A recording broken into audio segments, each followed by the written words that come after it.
Meus queridos e amados irmãos, sejam muito bem-vindos ao mais novo trimestre da Escola Bíblica Dominical, aqui no canal EBD Sim Senhor. Nesse terceiro trimestre de 2024, nós iremos estudar essa lição desta belíssima capa, que é o Deus que governa o mundo e cuida da família. Os ensinamentos divinos nos livros de Ruth e Esther para nossa geração.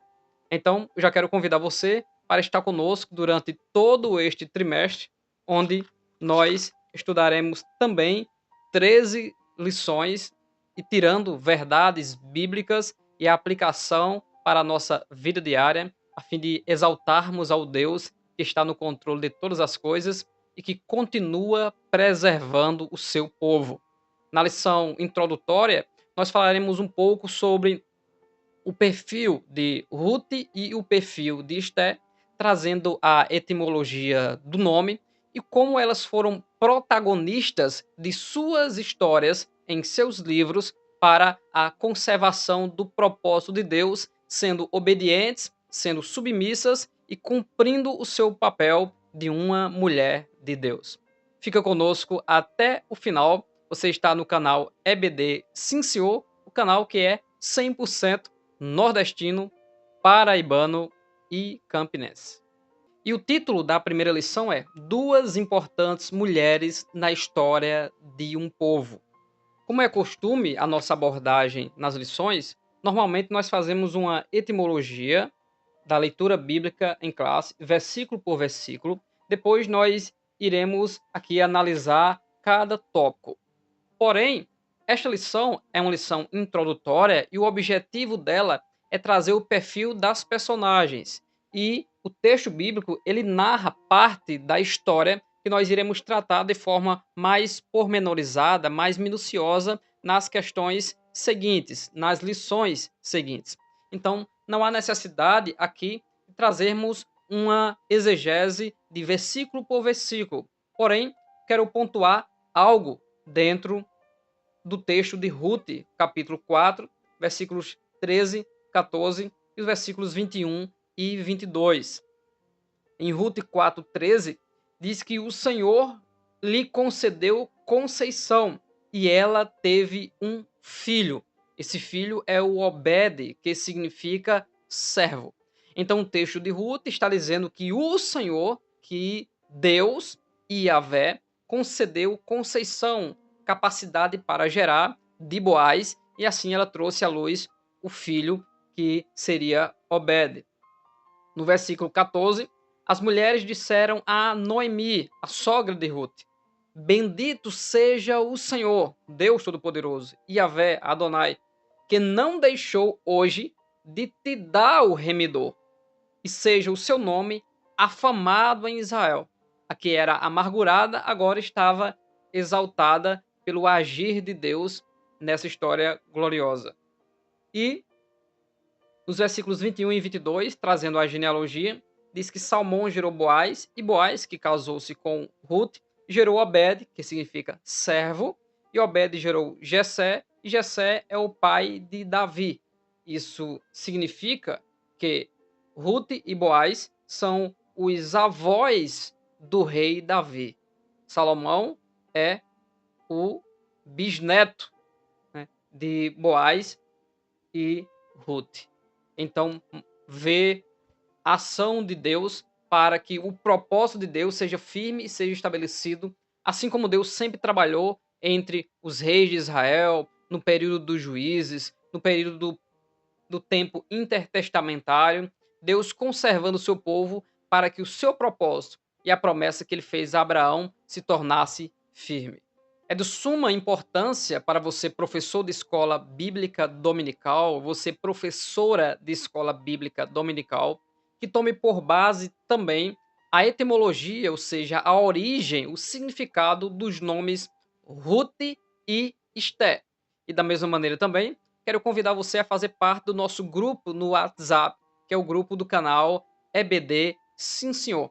Lá nós temos uma análise mais detalhada, nós enviamos fotografias, enviamos pesquisas sobre as lições e temos um contato mais próximo. Então, está aqui no comentário fixado e também no QR Code que está aparecendo aqui na tela. Você entra também no nosso grupo no WhatsApp. A etimologia do nome Ruth, ela é bem mais fácil, né? Vem do hebraico Ruth, R-U-T-H, da origem R-U-T, Ruth, que significa simplesmente amiga e companheira. Então, a própria etimologia do nome Ruth mostra características de sua pessoa que, na história, mostra que ela de fato é assim. Amiga, companheira, que primeiramente pelo amor à sua sogra, teve a atitude de ir com ela para lhe ajudar a lhe conservar, que consequentemente passou a temer o seu Deus, dito pela própria boca dela, e aí Deus providenciou o livramento para a família de Noemi. A outra etimologia, que é do nome Esté, ela é um pouco mais complexa, mas tem a sua base também. Esté, segundo os rabinos, viria do hebraico lerasti, que significaria se esconder, que corresponde com um texto sagrado de Esther 2, versículo 10, ao qual Mardoqueu disse para a moça Esther, que iria se apresentar diante do rei Xerxes ou Assuero, que ela não divulgasse qual era o seu povo, ou seja, que não era judia. Então ela teria se escondido. Eu me escondo seria o significado dessa palavra hebraica. Mas outros já dizem também que a palavra Esté vem do hebraico Esté, que significaria estrela. Ou, de forma também coerente, viria da palavra persa, visto que ela está lá na Pérsia, da palavra persa setari, que significa estrela. Ou ainda também pela influência da deusa suméria Instá, no sentido de que a fonética é semelhante. Instá e Esté. Ela viria da influência dessa deusa suméria.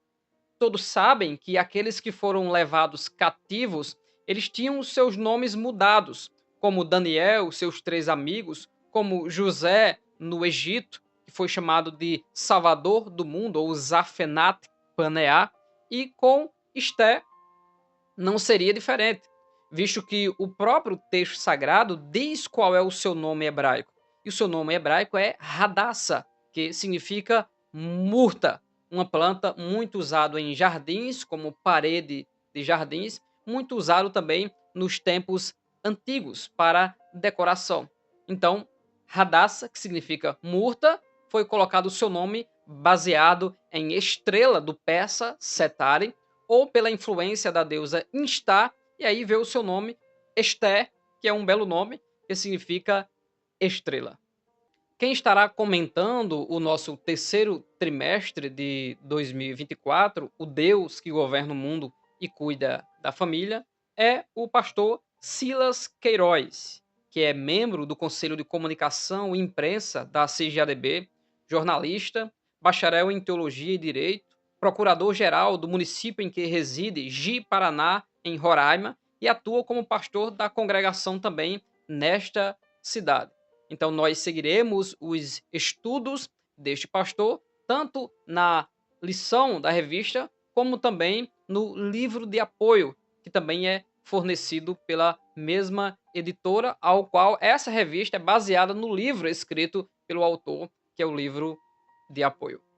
E antes de entrar no perfil de Ruth e de Esté, e no primeiro, segundo, terceiro tópico, nós podemos ver aqui na apresentação dos objetivos da lição, que a lição tem 3 objetivos, que é apresentar o perfil de Ruth, a moabita, e também traçar o perfil de Esté, a judia benjamita, que se tornou a rainha do rei Assuero. E no terceiro objetivo da lição, traz a seguinte questão, que é refletir a respeito da mulher cristã como protagonista do reino de Deus. E aí eu tive um cuidado especial, porque essa parte na lição de mestre, denominada de plano de aula, ela não é escrita pelo autor do conteúdo, o pastor Silas Queiroz. É escrito pelos editores da CPAD da lição. Então, os editores chamam essas mulheres de protagonista do reino de Deus, coisa que eu não vi o autor chamando elas de protagonista do reino de Deus, e que o terceiro tópico traz de forma mais coerente, protagonistas da história, não do reino. Protagonistas da história delas, do livro de Ruth e do livro de Esther. E por que isso? Porque protagonista simplesmente é o personagem principal e fundamental de uma história. Já o coprotagonista é a segunda pessoa mais importante. O que nós queremos dizer com isso? Quando a lição diz que Ruth e Esther são protagonistas do reino de Deus, colocam ela num pedestal muito alto. Na verdade, o protagonista do reino de Deus e o coprotagonista, o segundo no reino de Deus, simplesmente é Jesus e a igreja. Jesus é o fundamento ao qual não pode ser posto outro. Do contrário, abriria uma janela para dizer que Pedro é o coprotagonista do reino. E nenhum personagem, nem a mulher mais importante da Bíblia, que é Maria de Nazaré, a mãe de Jesus, são coprotagonistas do reino. O protagonista, ou seja, o personagem principal, é Jesus Cristo e não há outro. E o coprotagonista do reino é a igreja, que é a agência evangelizadora, que é simplesmente o corpo de Cristo. Não há nenhum personagem na Bíblia que seja o coprotagonista do reino de Deus. O fundamento do reino de Deus é a ação de Deus, a pessoa de Deus, a graça de Deus, baseado no poder de Deus. Não existe mérito humano para colocar a personagem em tal pedestal. É muito importante para você, professor e professora de escola bíblica dominical, situar bem o contexto histórico das histórias de Ruth e Noemi, as protagonistas do livro e da sua história de doação. E na introdução, o comentarista já traz que a Pérsia, onde Esté estava, é a atual Irã, e que essas mulheres elas tiveram as mesmas virtudes espirituais e morais: fé, convicção, obediência, submissão, simplicidade. E o que se destaca nessas mulheres que foram fundamentais para a preservação do povo de Deus são as atitudes da nobreza e o sentimento sacrificial delas. Semelhante a Jesus Cristo, que não teve por usurpação permanecer igual a Deus antes, esvaziou-se de si e se entregou completamente ao propósito. Tanto Ruth como Esther se entregaram completamente em um contexto que elas poderiam e estariam completamente perdidas, sem rumo e no contexto de morte. E elas se entregaram de maneira nobre e sacrificial para uma obra maior e tiveram êxito. E por que tiveram êxito? Porque o Senhor Deus estava com elas. Era propósito de Deus a atitude que elas tiveram. E significa que o próprio texto bíblico que confirma que se nós pudermos fazer o bem e não fizermos, nós cometemos pecado. O contrário disso é que todas as oportunidades que tivermos para fazer o bem e fizermos, nós iremos colher também, tanto publicamente como de forma multiplicada e para os outros, as bênçãos de Deus sobre a nossa vida. O quanto pudermos fazer o bem, essa é a vontade de Deus. Mateus capítulo 7, versículo 12. Esse é o texto áureo da Bíblia Sagrada. Faça aos outros aquilo que você quer que os outros façam por você. Nosso primeiro tópico fala sobre Ruth, uma mulher importante para a linhagem de Davi. E o comentarista disse que seria improvável que Ruth fizesse parte da linhagem. E ele cita Isaías 55, 8 e 9, que mostra que os caminhos de Deus não são os nossos caminhos. E os pensamentos de Deus não são como os nossos pensamentos. E o que acontece dentro das Sagradas Escrituras é que Deus sempre mostrou que a sua obra de reconciliação não era apenas com o povo judeu, mas era com o mundo todo. E de que forma ele mostrou? Inserindo estrangeiros no meio do seu povo. Havia o vulgo egípcio que estava no meio do povo quando foi liberto. O próprio Moisés tomou para si uma mulher da Etiópia, assim como muitos homens de Deus, como o próprio Abraão, como Davi, como Salomão. Deus estava sempre mostrando que ele receberia Raabe, que ele receberia aquelas pessoas que não fazem parte do povo de Deus e que o próprio Senhor Jesus Cristo diz: ainda tenho outras ovelhas que não fazem parte desse aprisco. Convém que eu congregue elas. Estava falando dos gentios. Que o apóstolo Paulo, no contexto de Romanos 9, 10 e 11, diz que até que a plenitude dos gentios haja entrado, aí sim a obra de Deus para com o povo de Israel irá finalizar com todo Israel sendo salvo. Jesus Cristo disse que Abraão exultou por ver o meu dia, viu e se alegrou. Que dia? O dia em que todas as famílias da terra seriam abençoadas em Cristo. Então esse é o plano. Por isso que Ruth, uma mulher de uma outra nação, mesmo que meio-irmão de Israel, porque ainda é descendente de Ló, pelo incesto da destruição dos anjos de Deus em Sodoma, Gomorra e cidades circunvizinhas, suas filhas achando que tudo estava destruído porque elas estavam vendo o terror diante delas, se deitaram com o seu pai para que suscitasse filhos, e aí vieram Amon e Moabe. E vieram as nações, os moabitas e os amonitas, que se tornaram inimigos do povo de Deus, assim como os descendentes de Ismael, também filho de Abraão, se tornaram também inimigos do povo de Deus. Todos aqueles que não eram diretamente da descendência da promessa de Deus se tornaram irmãos briguentos ou primos briguentos, como é o caso aqui de Moabe e Amon.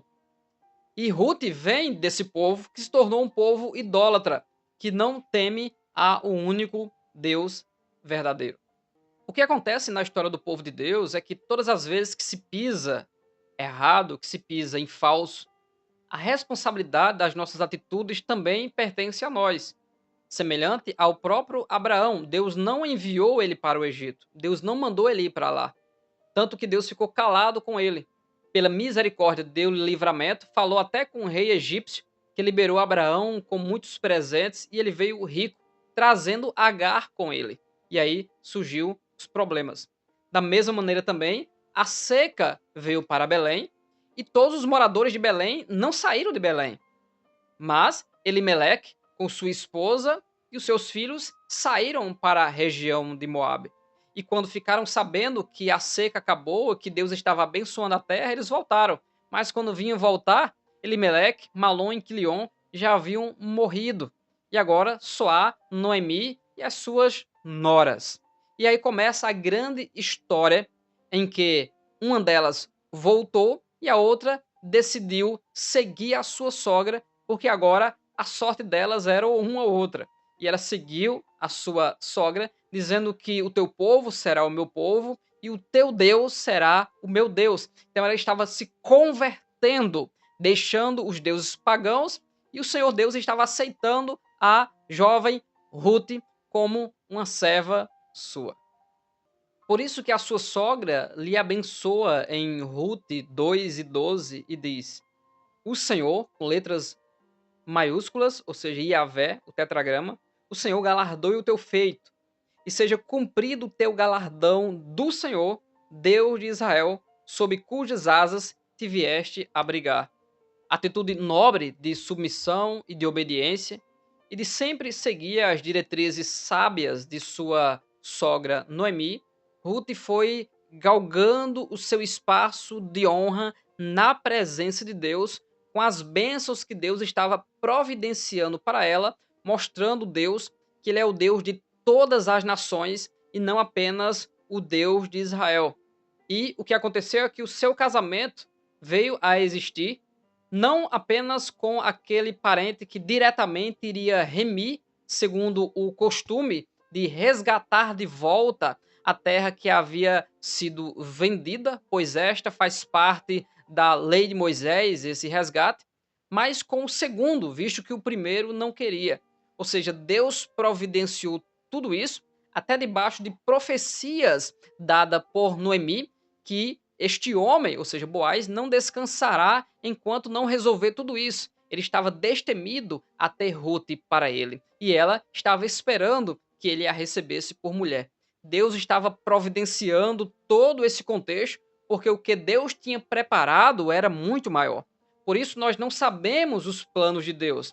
As mínimas atitudes de temor a Deus hoje podem resultar em grandes bênçãos para nós. Por isso que é preciso ser sensível à voz de Deus.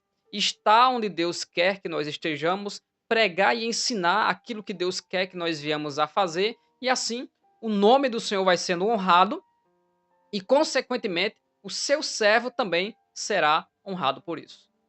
E a Bíblia não esconde essa tal honra, visto que até no Evangelho de Mateus está Ruth lá. Não só Ruth, assim como Raabe também está. Deus colocando os estrangeiros, mostrando que a vontade dele não é apenas a uma raça exclusivista, a um povo étnico, mas sim a todo aquele que teme. O próprio Isaías, no capítulo 40, deixa muito bem claro que até os jovens que são fortes caem, mas aqueles que esperam no Senhor subirão com asas como águias. Então tudo está baseado na sinceridade, no temor a Deus, na fé e na obediência. Já no segundo tópico, Esther, a mulher que agiu para a sobrevivência dos judeus, nós queremos trazer aqui mais uma coisa detalhada relacionada a tanto aquilo que o autor escreve, como aquilo que os editores da revista fazem. Veja que o primeiro subtópico está escrito de Belém para Suzã. Provavelmente o que esse título está dizendo é saindo da história de Belém, de Boaz, de Ruth e de Noemi, vamos para a história de Suzã. Porém, aqueles que foram editar a lição achavam que era Esther que havia saído da cidade de Belém para Suzã. É por isso que, se você conferir aqui a sinopse do tópico de número 2, você vai ver que a sinopse diz o seguinte: Esther é a mulher judia de Belém. Era órfã, mas foi para Suzã, a capital do império, para se tornar rainha.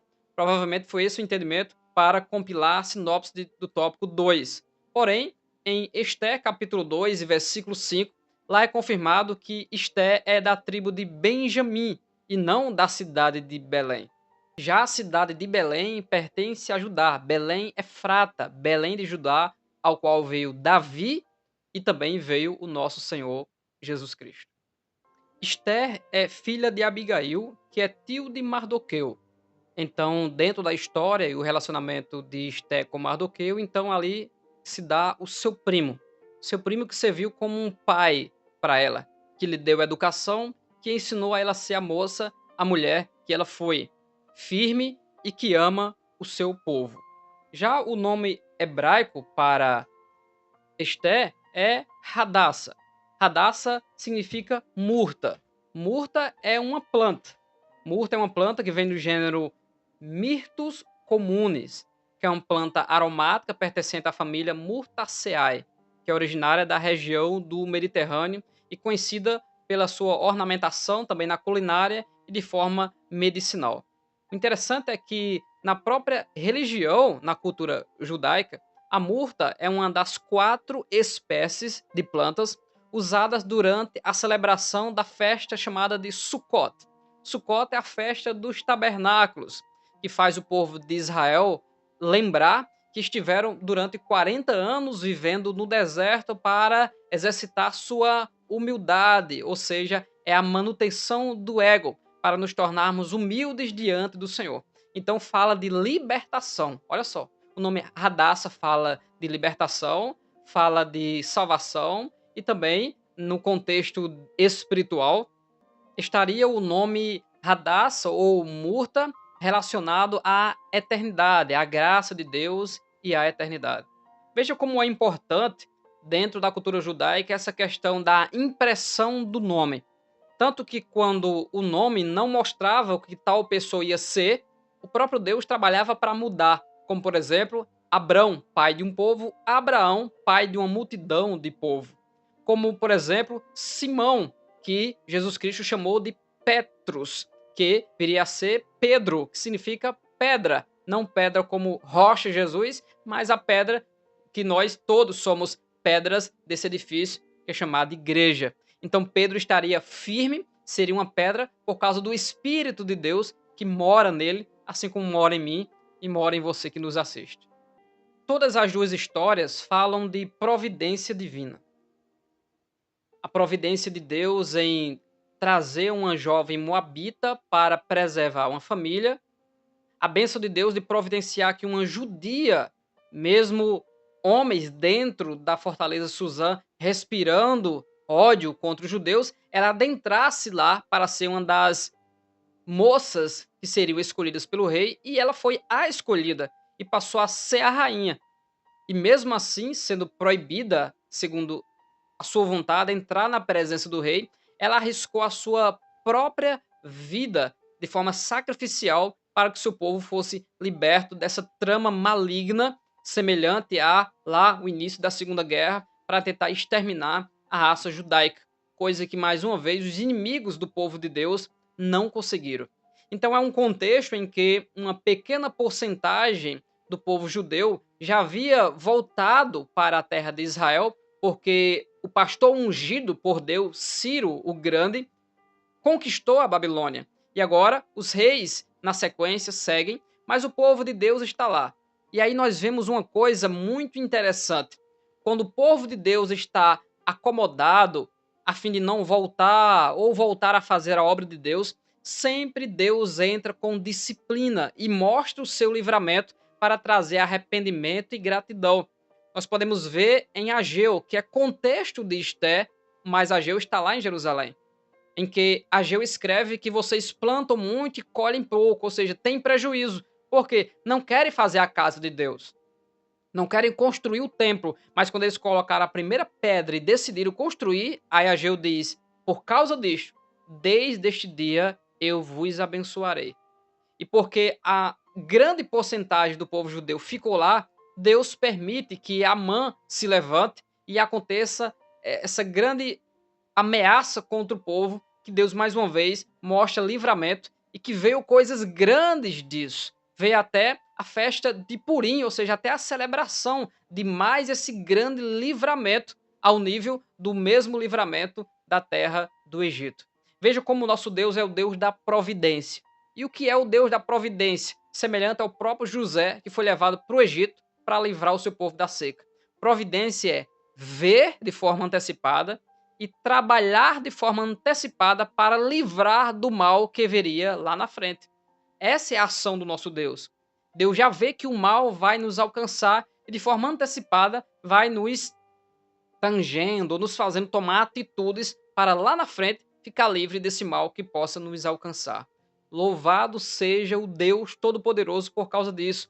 O seu amor transcende o nosso pensamento, a nossa imaginação do que ele possa fazer por nós. Aqui na lição diz o que o teólogo Mateu Henry diz: ainda que o nome de Deus não se encontre no livro de Esther, o mesmo não se pode dizer de sua mão, guiando minuciosamente os fatos que culminaram na libertação do seu povo, com toda a certeza. Deus agiu de forma providencial para que o nome dele fosse glorificado também nessa ameaça.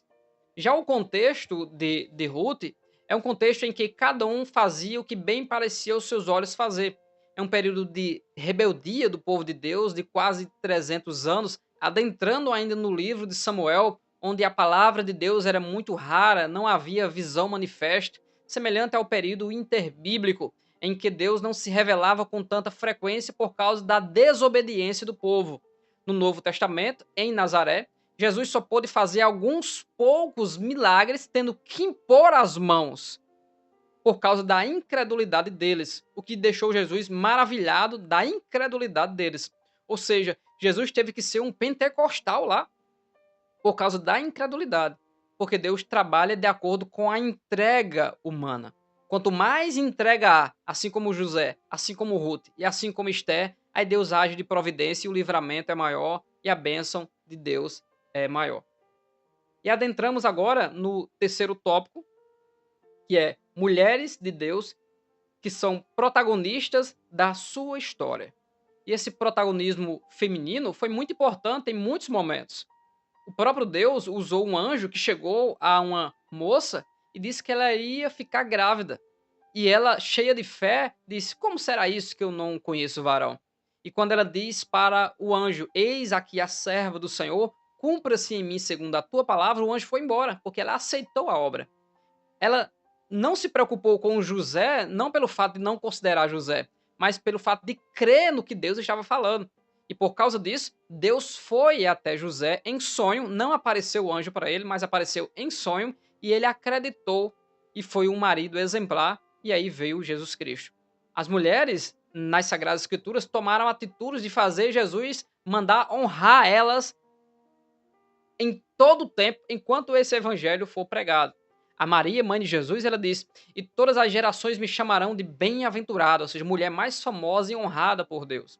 Já a Maria que ungiu os pés do Senhor, Jesus Cristo diz que em todos os lugares onde este evangelho for pregado, deve ser referido o que ela fez por mim, porque ela se adiantou falando da morte do Senhor de forma sacrificial por nós. São atitudes assim que faz com que a honra de Deus venha sobre a vida de uma pessoa. Assim também como a mãe de Sansão, a que tirou a vida do general Císara e etc. Muitas mulheres na Bíblia tomaram grandes e nobres atitudes, mesmo em um contexto não machista, como muitas pessoas dizem, mas num contexto em que é considerado o governo masculino, porque é bíblico o governo do homem, são papéis diferenciados para uma harmonia quando todos cumprem o seu papel e não um autoritarismo sobre a mulher. São papéis diferenciados, mas que quando se cumpre esse papel com submissão e obediência, o nome do Senhor Deus ele é glorificado. E o terceiro tópico traz isso. Elas foram protagonistas de sua história, cumpriram o seu papel, como Ruth 1:8 diz muito bem, cumpriu o seu papel de esposa, sendo a mulher sábia que edifica o seu lar e não a tola que destrói com as suas próprias mãos, recebendo boa educação e exercendo ela do seu primo Mardoqueu. Tanto Esther como Ruth cumpriram o seu papel, desejaram buscar aquilo que é bom, primeiramente Deus, segundo casamento e fazer a vontade de Deus, e o amor que eles tinham pela coletividade, que é o que Deus espera, amar a Deus e amar o próximo. E elas fizeram isso. Atitudes nobres geram nobreza e honra da parte de Deus. Passaremos o trimestre falando dessas duas mulheres que, em contextos de grande dificuldade para o seu povo, elas fizeram a diferença, preservando o seu povo e sendo honradas pelo Deus Todo-Poderoso até os dias de hoje, como entre a nação judaica ainda é lido aos dias de hoje o livro de Esther em comemoração a tudo isso que aconteceu. Na próxima lição, lição de número 2, nós começaremos agora de forma pormenorizada. Estudaremos sobre o livro de Esther. Na lição 3, depois estudaremos sobre a personagem e o relacionamento entre Ruth e Noemi, e assim seguiremos na sequência até a lição de número 13. Então, nós estamos estudando sobre o Deus que governa o mundo e cuida da família. Que Deus abençoe grandemente a sua vida. Até a próxima semana. Não se esqueça de deixar o seu comentário, ele é muito importante, né? Esse seu retorno da aula, o que você achou desta aula. Então, o seu like e o seu compartilhamento também são de grande importância aqui para o canal EBD Sim Senhor. Deus abençoe grandemente a sua vida em nome de Jesus.